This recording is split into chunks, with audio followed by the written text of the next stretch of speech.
Welcome back to AIMe Talks here with Alexi Boyd, and I'm very pleased to be welcoming a couple of delegates here at the conference who are talking in terms of the use of data and how it's stored because of their expertise that they've got at the moment with AARNET, I should say. Frankie, let's speak with you first. Welcome to speaking to AIMe Talks, first of all. Thank you. Your role at the moment is working with universities to store and look after data. Am I right in that? Yes, so that's one of the roles that we have. So we provide the Research and Education Network for Australia. So that means we connect up all the universities with each other and with the other universities around the rest of the world, enabling research data flows between all of the universities. Some of the services that we host on top of that network are related to research data storage. So we have an option called Cloud Store that enables researchers to put their research data there and to know that it's safe and looked after. But we also have some compute capabilities that enable researchers to actually, do some analysis of that data. So with those services, I guess we are looking to enhance them so that we can perhaps provide extra value to the health and medical sector. Well, you're perfectly positioned, really. You've got that experience of working with aggregated, confidential information. People can be quite, concerned about the papers they're producing and all the work and the data they're producing at university. You're across that. You've ticked those boxes. Is that why you're excited about talking in these services in terms of healthcare and the opportunities there? Well, I guess it's a space that not many people are very confident about, being able to manage sensitive data. There are, it's a high risk space, and there are, not many sort of universities that necessarily are able to do that in such a way that still enables that collaborative research that our research communities need. So us being able to provide such a service, and we're working towards that at the moment, our service is more tailored around sort of non-sensitive research data, but being able to provide that service soon to those communities is really exciting for us. Yeah. How do you have that conversation where you reassure the university or the end user or even the professor that their data is secure and safe and can be utilised for other things other than just a storage mechanism? Yeah, so it's very much an ongoing conversation. So we've had a huge period of consultation with all of our member universities, with researchers within those universities, and also the medical research institutes around Australia to say, well, what is it in terms of infrastructure that you need?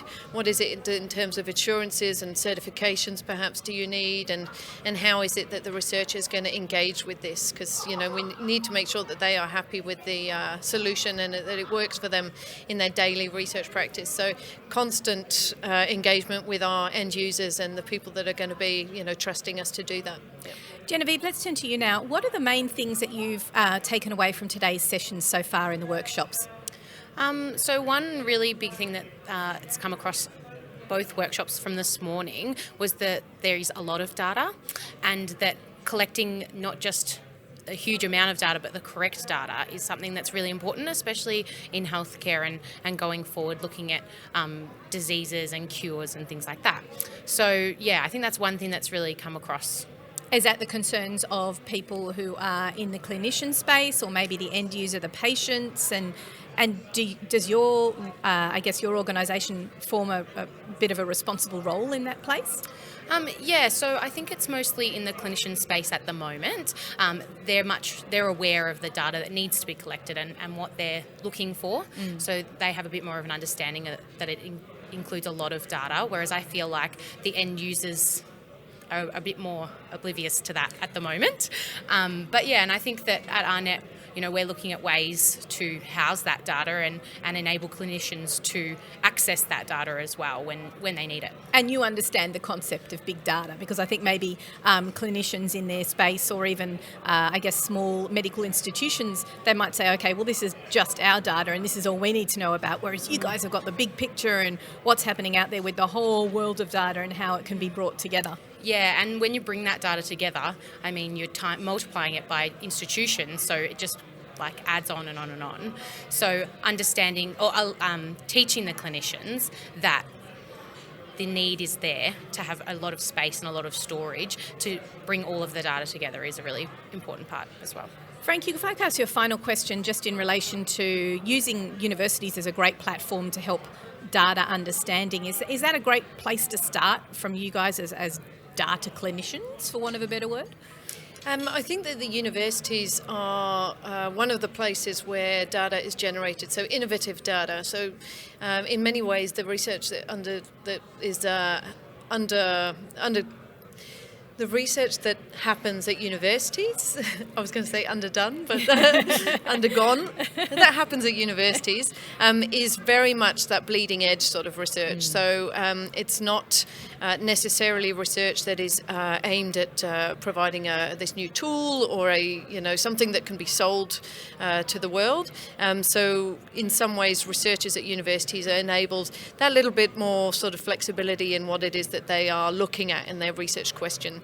So the fact that that there is that flexibility that researchers might have at universities means that the data that they generate is sometimes really novel, really interesting and really unique. And so that's one of the challenges of making sure that we provide a service that keeps that data safe.